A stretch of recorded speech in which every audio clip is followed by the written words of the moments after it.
Good day, everyone. I am Sir Robbie, and together, we will learn the word of the future, robotics. Did you know that here in Educational Technology Unit, robotics is a priority to make every Filipino learners and teachers competent and meet the demands of the future global scene?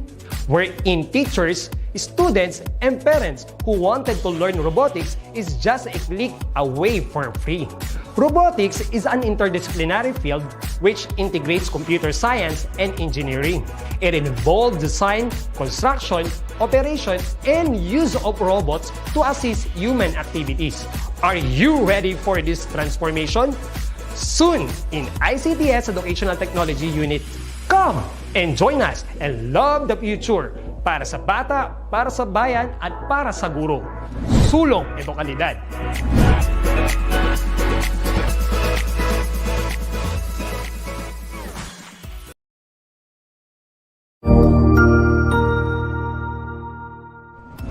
Magandang araw, Sir Wilbur po, at your service. Narito ang ETUlay upang gabayan ka sa inyong pag-aaral upang lubos na maunawaan ang iba't ibang paksa o subject. Ang ETUlay ay isang free online tutorial class na pinangungunahan ng ICT's Educational Technology Unit sa pamumuno ni Undersecretary Elaine Del B. Pascua.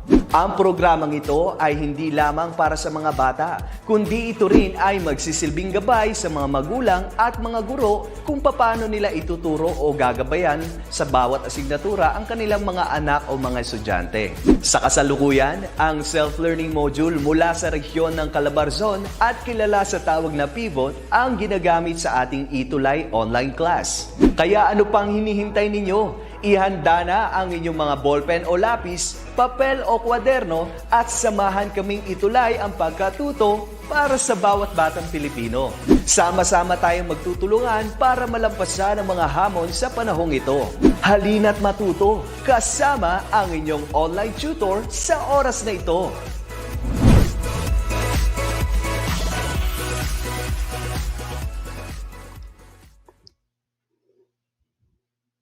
Ayan. Welcome po muli sa ating Science 10 Quarter 3 Week 5 para sa ating pong DepEd ETUlay online tutorial.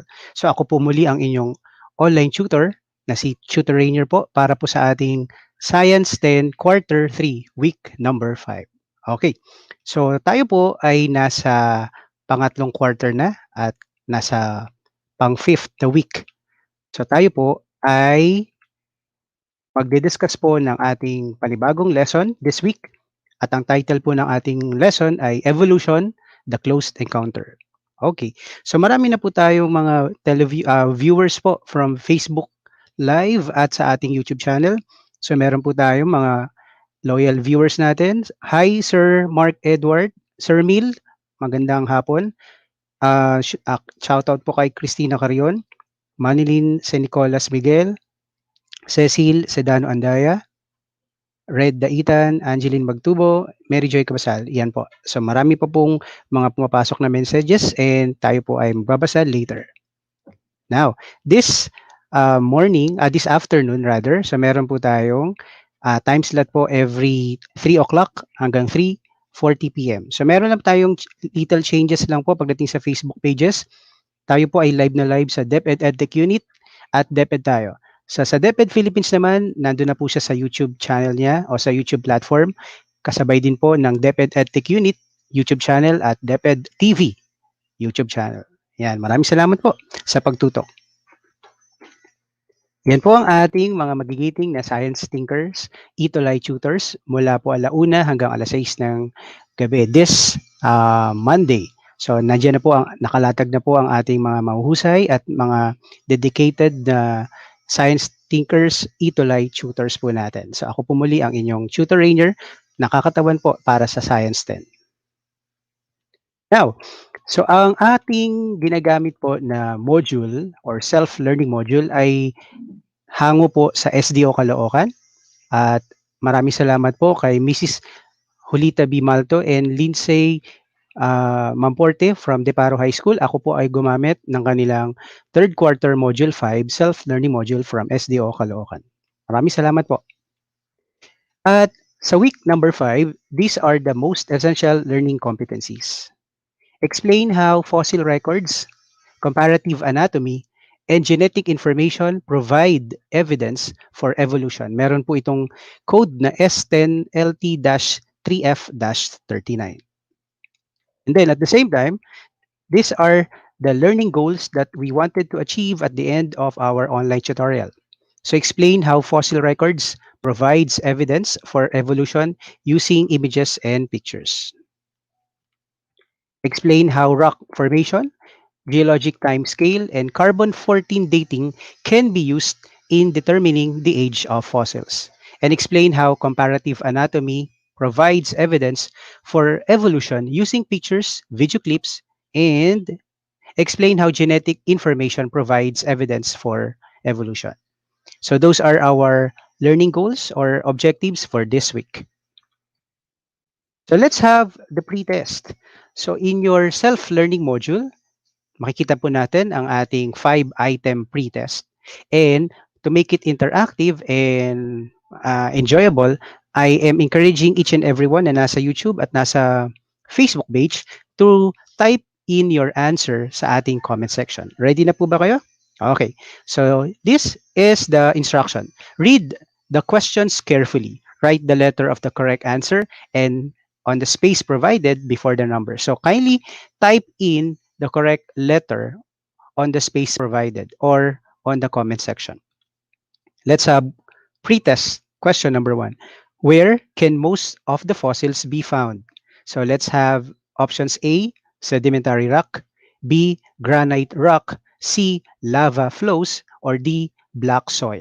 So this is a pre-test or diagnostic exam. So kindly type in your answer. Okay, so I will be waiting for the responses. So saan natin makikita usually ang mga fossils? A. Sedimentary, B. Granite, C. Lava flows, D. Black soil. Okay, maraming salamat po sa panonood.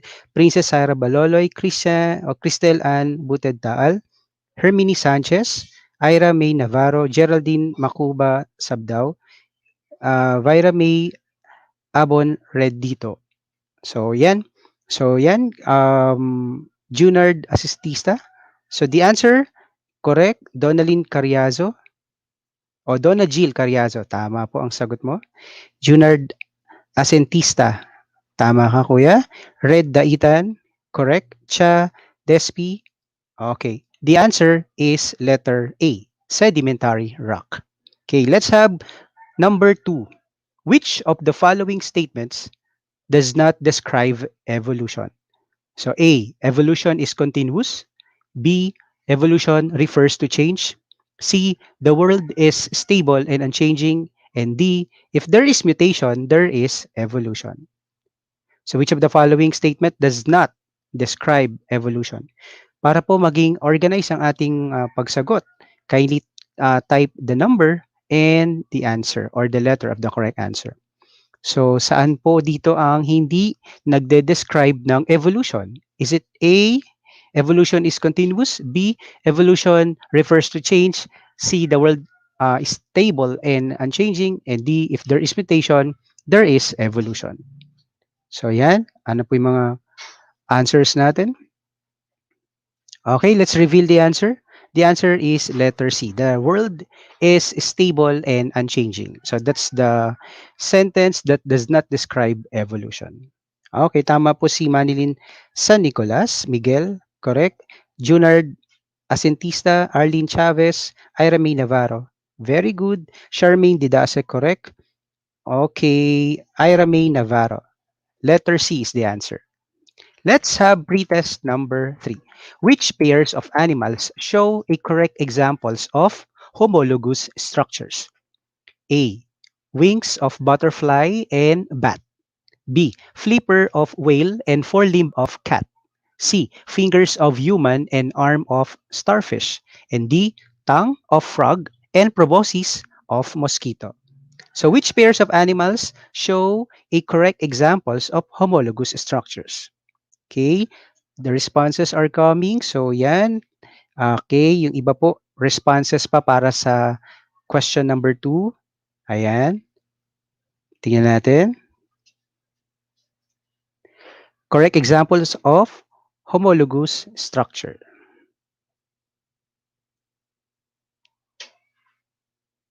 Okay. So the answer is letter A, wings of butterfly and bat. Okay, next. Question number 4. Which is more definite characteristics to show relatedness of two organisms? A. Similarity in development. B. Similarity in courting behavior. C. Similarity in structure. D. Similarity in genomic DNA. Again, which is more definite characteristics to show relatedness of two organisms? A. In development. B, in courting behavior, C, in structure, or D, in genomic DNA. Okay, tingnan natin po yung mga sagot natin at basahin natin ang mga answers or responses from comment section. Yan, thank you for watching po no sa mga science turn learners, even parents, our friends out there, mga teachers din po na nakatutok sa ating Facebook page at sa YouTube channel. Maraming salamat po. Okay, the correct answer is letter D, similarity in genomic DNA. Correct po, tama naman po yung iba. And last question, based on the number of differences in amino acid sequence shown on the table na nandiyan po sa ating kanan, which pair of organisms is least related to each other? A, fruit fly and wheat. B, human and horse. C, fruit fly and pigeon. And D, human and wheat. So dito po sa ating table, organisms, fruit fly and wheat, number of amino acid difference is 47. Human and horse, 12. Fruit fly and pigeon, 25. And human and wheat, 43. Ayan, tingnan natin po kung ano po ang mga responses po. Usually, dahil hindi pa tayo masyadong maalam dito, kasi pre-test nga ito, no? It's diagnostic test. So, inaalam ng SLM natin kung ano na ba ang natutunan natin o ano pa ba ang meron tayo. At pwede natin sabihing schemata or yung prior knowledge natin regarding this evolution topic. Okay, ayan, sumasagot na po yung mga natin, science and learners. The answer is letter D, human and wheat.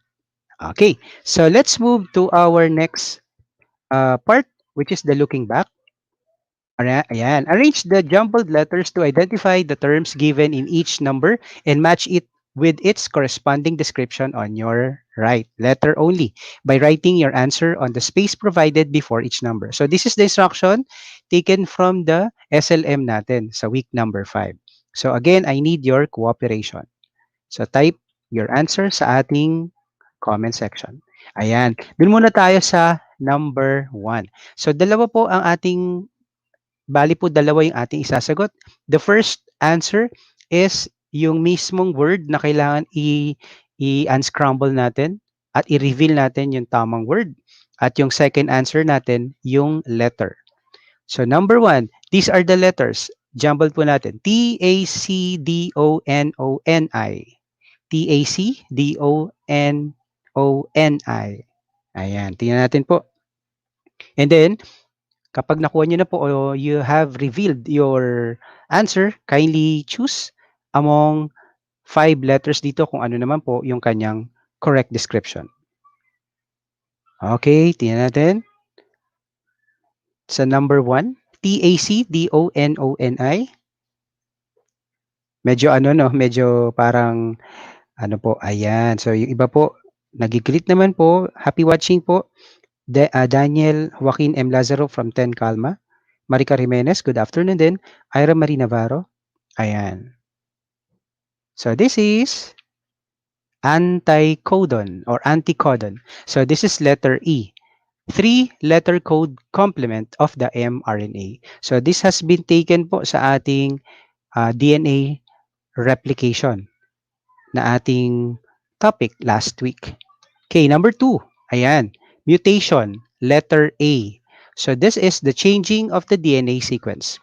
Yeah, para mabilis na rin po tayo. Sa question number 3 tayo. I-unscramble natin yung letters na R-I-T-I-O-N-P-A-C-E-L. R-I-T-I-O-N-P-A-C-E-L. Ayan. So ano po kaya yan? So Aya Katanghal from Liana Malaya 10 Calma. Ayan. Okay, let's reveal number 3, replication. So that's letter C, copying the DNA using its complementary bases. Okay po. Kylie, ano po pwede nyo pong screenshot kung ano po ang gusto nyo at pwede nating ma-review po yung mga answers natin dito sa looking back. Question or item number 4. Ito po yung scrambled letters natin. TAPTIRONRINSC. TAPTIRONRINSC. Ano po yan? So number 4, ito po yung mga previous answers na kanina pa. Number 3, replication. Yan. Hermini Sanchez, replication. Yan. Tama naman po. Okay, how about number 4? TAPTIRONRINSC. Watching Tarlac City, Brot Integrated School, grade 7. Ayan, meron tayong nakatutok na grade 7. Kanina, meron tayong online session kanina sa grade 7 with Tutor Rugar po kanina. Okay, meron na tayong sagot kanina, no? Okay, number 4, let's reveal the answer. Number 4 is transcription.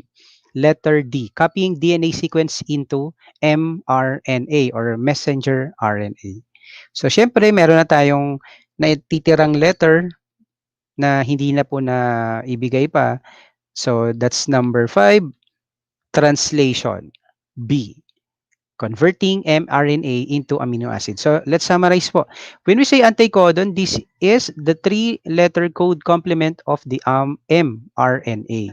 For mutation, pag binago natin yung DNA sequence ng ating dyan sa DNA. At sa number 3, replication, copying the DNA using its complementary bases.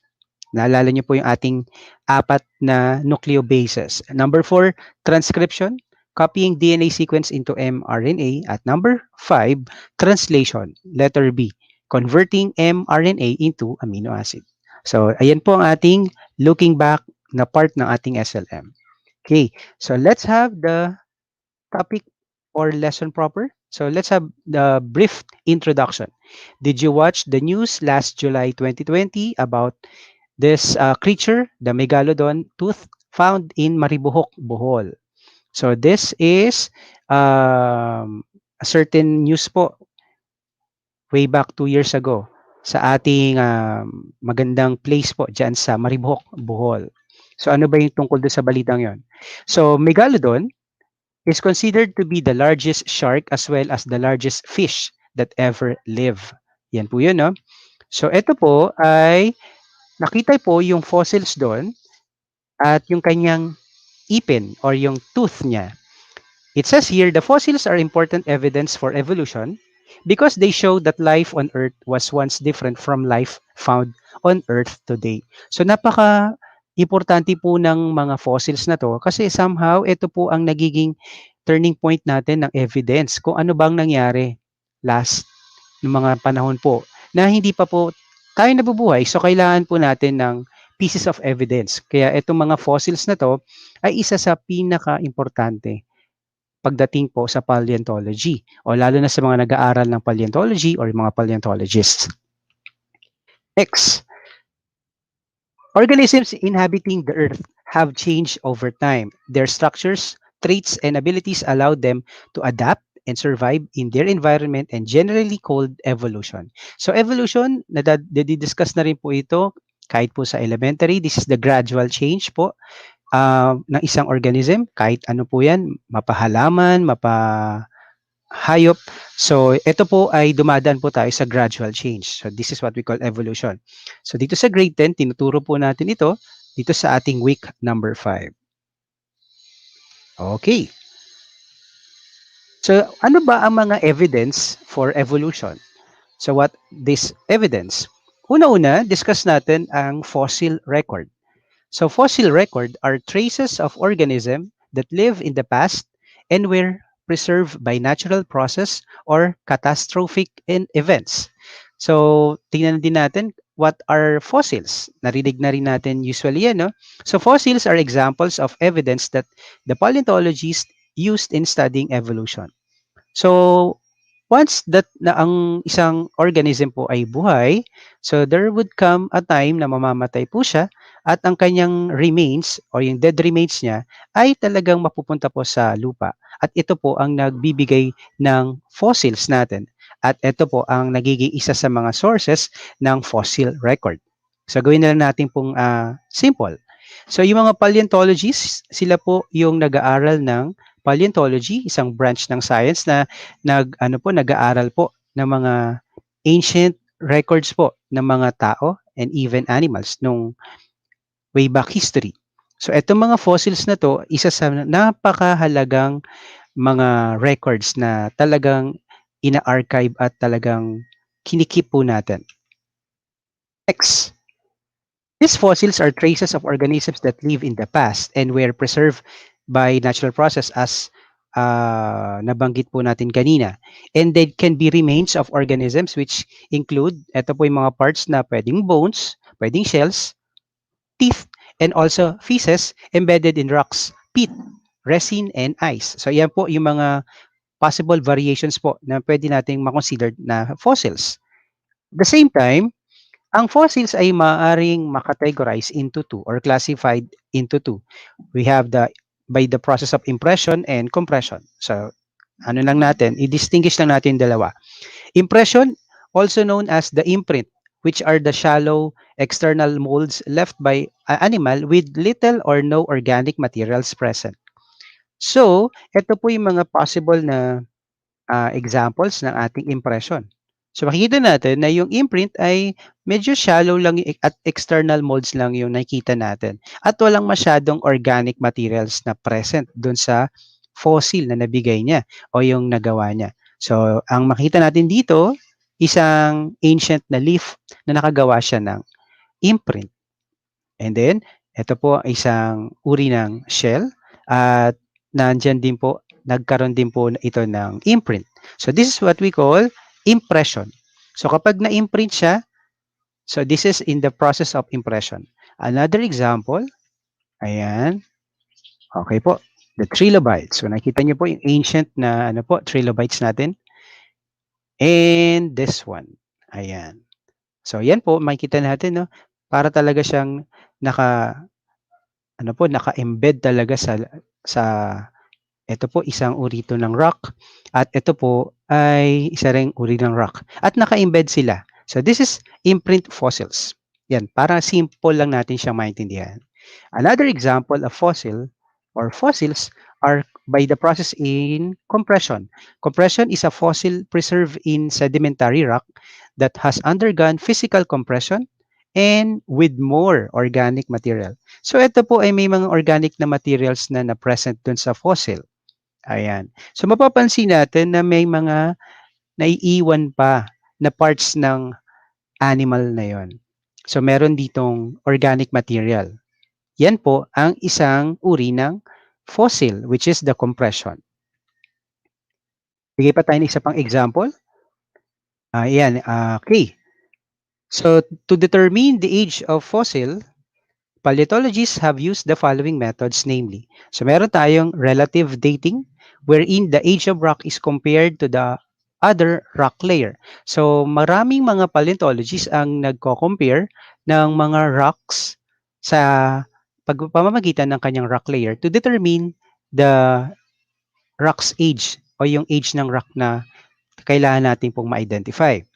Pangalawa, by radiometric dating. This is a method used to determine the age of rocks using the decay of radioactive isotopes of carbon-14, which is present in rocks when the organism died. At the same time, gagamit tayo ng carbon dating naman para dito natin malaman kung ano yung age ng organic materials. So ito po critical sa mga paleontologists kasi ito po ang usual na ginagamit nilang mga means on how to determine the age of fossils by relative dating and by radiometric dating. Ayan, so maraming salamat po sa nanonood. Good afternoon po watching from Cupis National High School. Ayan, thank you. Marami rin pong nanonood sa ating YouTube channel. Watching from Pandan District Division of Antique, Karen de la Cruz. Angela Sorilla watching from New Canaan Integrated School, Alabel, 1st District. Okay, thank you po. Ayan. 10 Aguinaldo here. DFLOMNHS, Bangar, La Union. Watching, sir. From Jake Marquez, Sabado.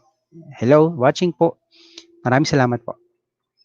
Another evidence of evolution is by comparative anatomy. So in this case po, Science 10 learners, ito naman ay para naman sa pag-aaral ng similarities o yung pagkakatulad nila at yung mga pagkakaiba or differences in the structures of different species. So ano ba yon? Now, para ma-discuss natin yung comparative anatomy, kailangan natin malaman din yung two types ng structures of organism. So, meron tayong homologous structures and analogous structures. Ano po ba yung difference ng dalawa? Or what's the difference between the two?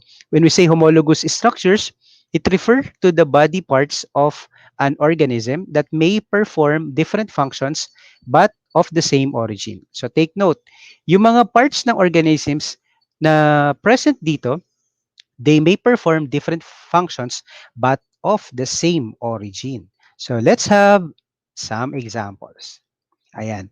So these are the homologous structures for human, cat, horse, bat, and dolphin. So kikita natin yung ating bone, the humerus, at yung iba pang bones na nasa baba, radius, ulna, carpals, metacarpals, and phalanges. So ito po yung mga bones natin na makikita natin sa ating ano po, mula dito po, pababa ng ating shoulder hanggang sa tip ng ating finger. So ito po sa human. For the cats, makita natin na medyo may pagkakahalintulad o they are similar.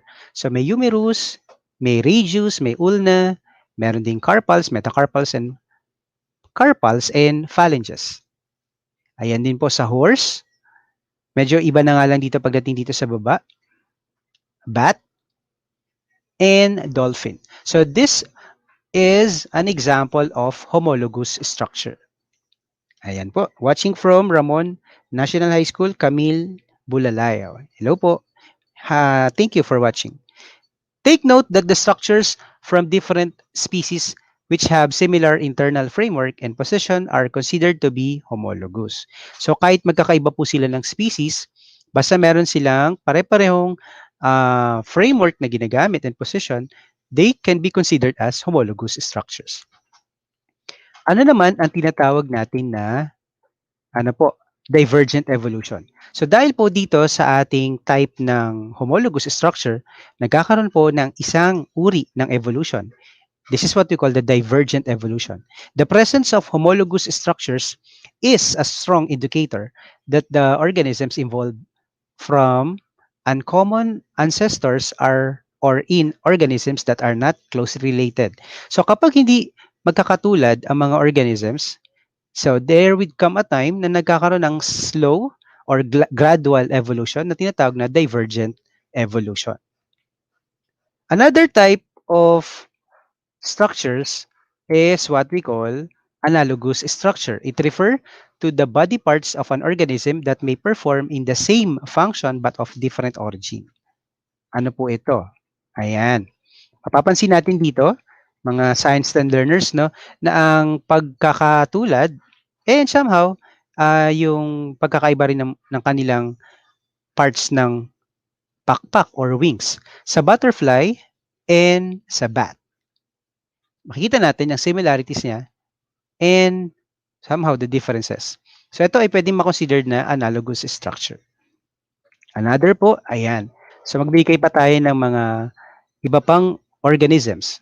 So sa insect, ito na yung binigay kanina for the butterfly, pterodactyl, bird, and the bat. So makita natin na meron talaga tong structure na pareho lang. And syempre, they are used for flying. So this is analogous structures na makita natin sa kanilang pakpak. Good afternoon, watching from Ramon National High School, Lay Chanel A. Cabonitalia. Thank you for watching. Watching from Ramon National High School, Ira May Navarro. Okay, yan po. So let's continue na po. This time, pag sinabi naman natin convergent evolution, this is the presence of analogous structures that evolved from common ancestor. This is observed in organisms that are closely related. Ngayon naman, magkakatulad po yung kanilang relationship. Katulad kanina na halos lahat ng binigay nating example ay mga animals na kayang lumipad. So, they are closely related to each other. Kaya po tinawag natin na convergent evolution. Now, another evidence of evolution is this one, embryonic development. This is also considered as one of the evidence for evolution. Embryonic development refers to the portion of the life cycle that begins just after fertilization and continues through the formation of body structures such as tissues and organs. Ayan po. Now, punta na po tayo sa mga activities natin sa ating SLM. So, syempre, na-discuss na natin yung mga kaunting lesson regarding evolution. So, na-discuss na rin po natin yung mga particular na ano po, na examples po ng homologous at analogous. At na-discuss din po natin yung mga evidence of evolution. So, let's apply kung ano natutunan natin on this activities. So, activity number 1 with the title Clues to the Past, Fossil Records. Take note na ang ginamit natin na SLM or Self-Learning Module ay galing po sa SDO Caloocan. So, objective, identify the similarities or differences of skulls and front leg fossils of organism. Ang instruction natin po dito mga science and learners ay, this is a series of skulls and front leg fossils of organisms believed to be ancestors of the modern day horse. As you can see on the picture or illustration, ano lang natin, palakihin lang po natin. Okay, hindi na pala. Guide questions na. So makikita natin po dito na ang ating mga particular na example, lagyan ko lang po ng pointer. Ayan po. So, yan po yung mga skulls ng iba't ibang organism. Makikita nyo po sa inyong SLM. At pinapakita rin po dito yung front leg niya. Okay. So, all of these are fossils na ha. Mga remains na po ito. Now, ano po ang gagawin natin? So, we are going to answer the guide questions. Guide question number 1. Give 2 similarities between each of the skulls that might lead to the conclusion that these are all related species. So magbibigay daw tayo ng mga similarities dun sa mga skulls or bungo na maaari nating makonsider at maaari nating makonclude na ang mga organisms na to ay related sa isa't isa. Guide question number 2. What is the biggest change in skull anatomy that occurred from the dawn horse to the modern horse? Take note, kasi ang gusto natin dito sa activity is mapakita natin kung ang pagkakaiba ba o pagkakatulad ng mga skulls and front leg ng fossils ay maaari nating maging conclusive ba tayo na kung saan po nanggaling or ancestors ang mga modern day horse. Yan po. Next po, ayan. Yan po yung pangatlong guide question. Activity number 2. What is this for? Homologous and analogous structure. Dito naman po naka-based ang kanina nating lesson. So apply natin for this activity.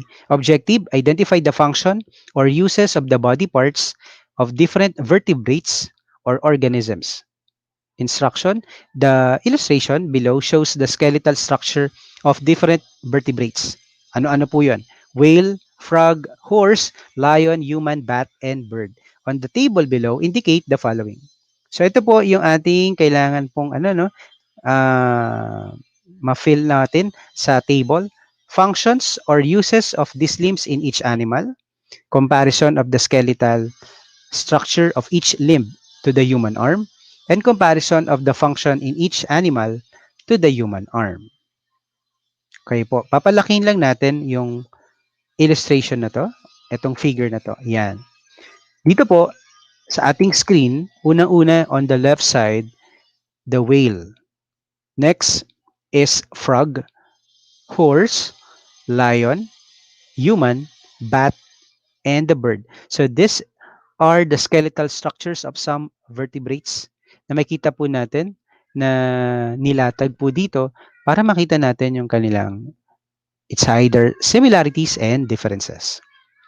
Yan po, yan po. Sorry po, hindi na natin masyado nababasa yung mga nandito po. Medyo mabilis lang di pong papakita po ng mga comments nila. Okay, next tayo. Ito yung ating table na kailangan punan. So again, yung animals natin, human, whale, frog, horse, lion, bat, and bird. On the second column, primary function. Example, pwede natin gawing example yan, walking. So yung mga binanggit kanina na mga structures ng katawan, ano po ang kanilang primary function? So ano yung talagang first function talaga nila? Dito sa human, whale, frog, horse, lion, bat, and bird. So due to time constraints, hindi na natin masasagutan to lahat kasi limited lang po yung time natin. Second, dito po, comparison in human arm, in form. So ito ba ay pwede nating masabi na ma-describe natin using adjectives po? Pwede bang shorter? It could be longer. Pwede bang sabihin natin same lang ng size? Sa human, comparison to human arm. So, pareho lang. Sa whale, frog, horse, lion, bat, and bird. Yan po, isa second natin nasasagutan. On the last, comparison in the human arm in function. This time, yung kanyang function naman. It's either kung compare natin, example dito, walking. Human, whale, hanggang bird. So, yan po yung ating table para sa activity number 2. Next.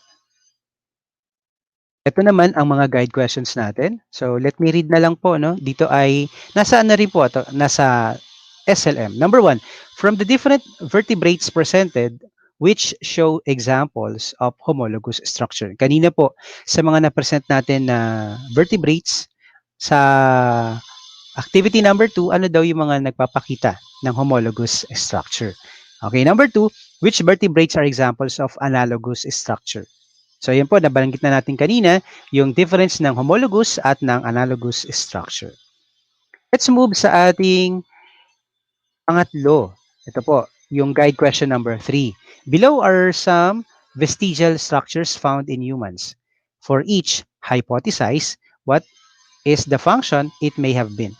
So, pag sinabi nating vestigial structure, ito yung mga structures, it's either sa humans, no, na hindi natin masyado makita yung talagang possible function niya. Nandyan siya, nag-exist sa ating katawan, pero hindi natin ma-specify kung ano talaga yung function niya sa ating katawan. So, isa-isay natin. Katulad ng appendix. Ano ang possible function nito? And appendix is one of the examples of vestigial structures natin sa ating katawan. Okay. Ito po. Marami pang pala dito. Ito si Rain Justine de Guzman watching from Alicia National High School, SDO Isabela. Katulad din po ng kanyang, siguro classmate niya to, Francisco Vicente Paragas, Jane Orel Estilong Tobiera, and Winnie de la Cruz, Lizelle Santa Monica, Jamaica Laika Corpus. Ayan po, magkakaklase sila. Ayan po. Another, ano ba ang possible function ng body hair? Little toe, muscle in the ear, tailbone, wisdom teeth. Yan po yung ating mga vestigial structures na makikita sa atin. Guide question number 4. How are vestigial structures an example of evidence of evolution? So, kailangan nating i-explain bakit itong mga vestigial structures ay pwedeng maging example ng evidence of evolution. Yan, humabol pa si Renz Ivan Tiborcio and John Lloyd Salva from Alicia National High School from SDO Isabela. Maraming salamat po sa panonood. Activity number 3, the beginning, the stages of development. Meron tong objective na to describe how embryos or embryos of certain organisms changes from earliest to latest stages. Determine or examine the 6 embryos of the next page of the module. Yan po. Yung una dito, early stage of development of embryo. Ayan, hindi naman in-specify kung anong klaseng species siya, kung anong klaseng ano po siya, hayop. And then dito, older and more developed embryos from stage A up to stage F. So pinapakita po yung pagkakaiba po ng bawat stage. Another is, ayan, yung pangatlong illustration. Ayan na po, ni-reveal na kung ano yung kaninang pinakita na embryo. First is the fish. Yan. Salamander. Ito po, isang uri po ng parang kapamilya po ng turtle, tortoise, chick, rabbit, and human. Most advanced embryos shortly before birth. Ayan po. Ito po yung baby pag na-deliver na po. Ayan. Next is, we need to complete the table below to describe how embryos change for each of these organisms from their earliest to latest stages. So, titingnan natin kung ano yung mga anatomical changes from early to late stages. Ano-ano po ba yung mga species na binigay? Kanina, human, chicken, rabbit, tortoise, salamander, and fish. And then we are going to describe kung ano yung mga anatomical changes from early to late stages. Nasa ano po yan? Nasa SLM na po. And the guide questions are, look again at the 6 embryos in the earliest stage. Describe the patterns you see. What physical similarities exist between each of the embryos? And guide question number 2. Does this suggest an evolutionary relationship?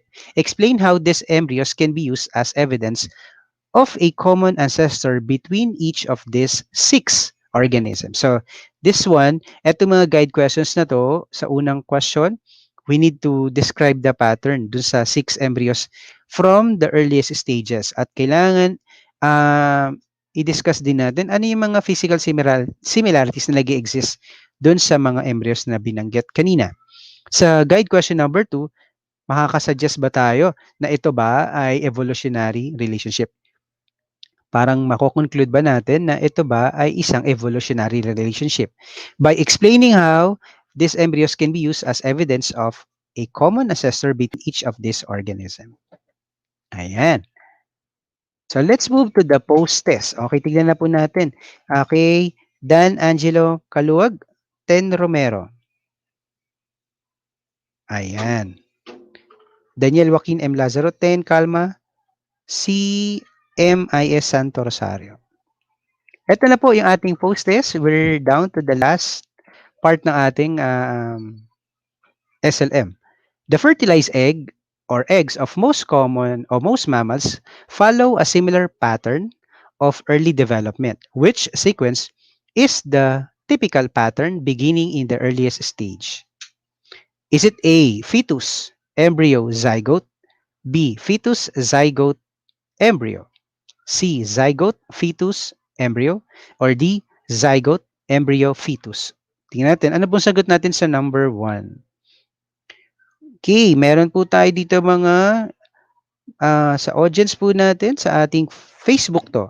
Cha Despi, 10 Carnelian from Don Jose Inares National High School.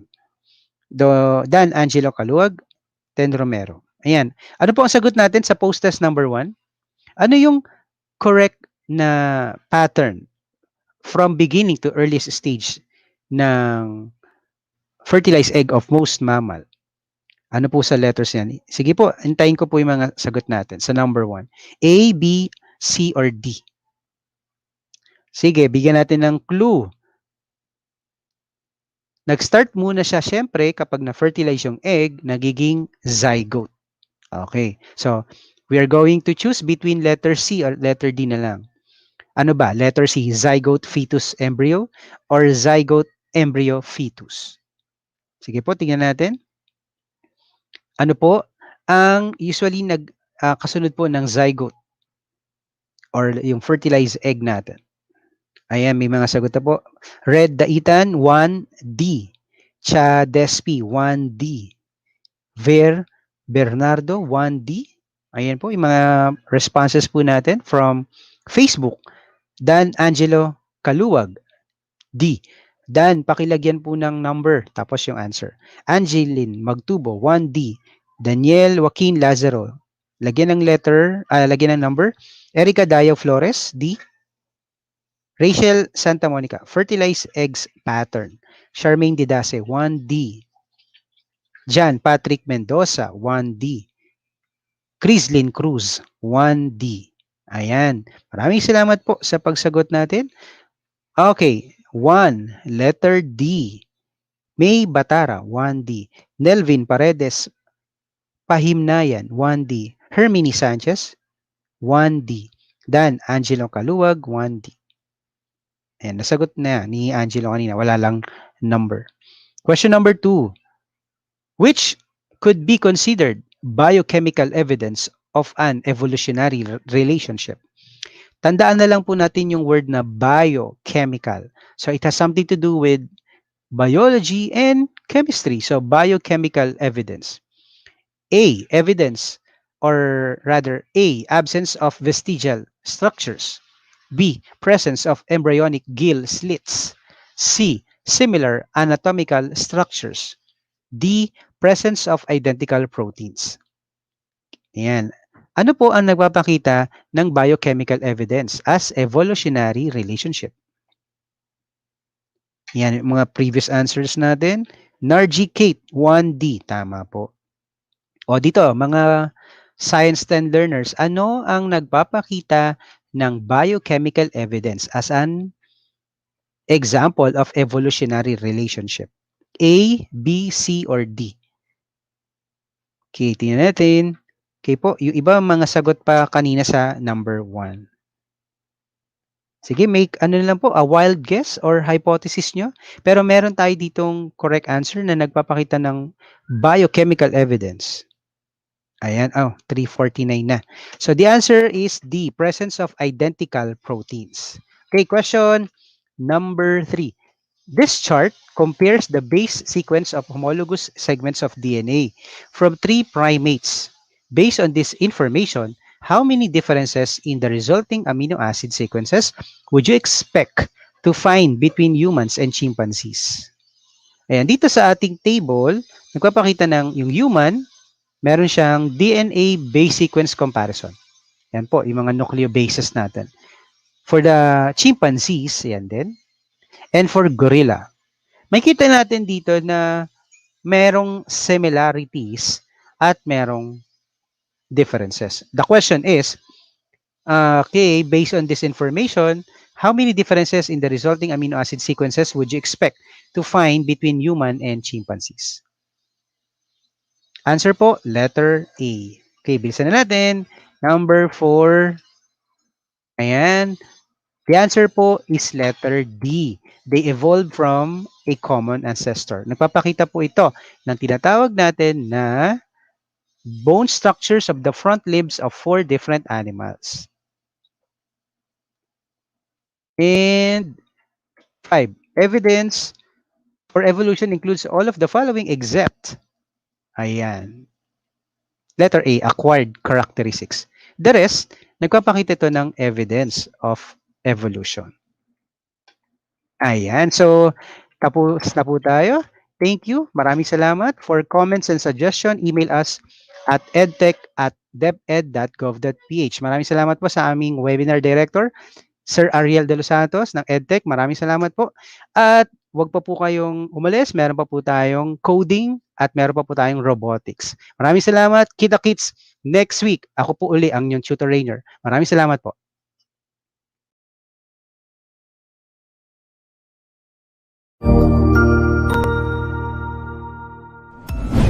Sigurado ako na marami ka na namang natutuhan sa ating ETUlay tutorial session ngayong araw. Tandaan, ito ay hindi lamang para sa ating mga mag-aaral, kundi pati rin sa ating mga minamahal na guro at mga magulang na kaagapay natin para maituloy ang pagkatuto sa kabila ng nararanasang pandemya. Patuloy ding sumubaybay sa DepEd TV para sa mga araling ginawang video episodes. Mapapanood ito mula Lunes hanggang Sabado, alas 7 ng umaga hanggang alas 7 ng gabi sa inyong mga telebisyon. Abangan bukas mula alauna ng tanghali ang iba pang aralin sa ating ETUlay free online tutorial session sa English. I-like and subscribe at manatiling nakasubaybay sa ating ETUlay tutorial session sa DepEd Edtech Unit FB page at Educational Technology Unit channel sa YouTube at sa DepEd Tayo at DepEd Philippines social media accounts. Paalam!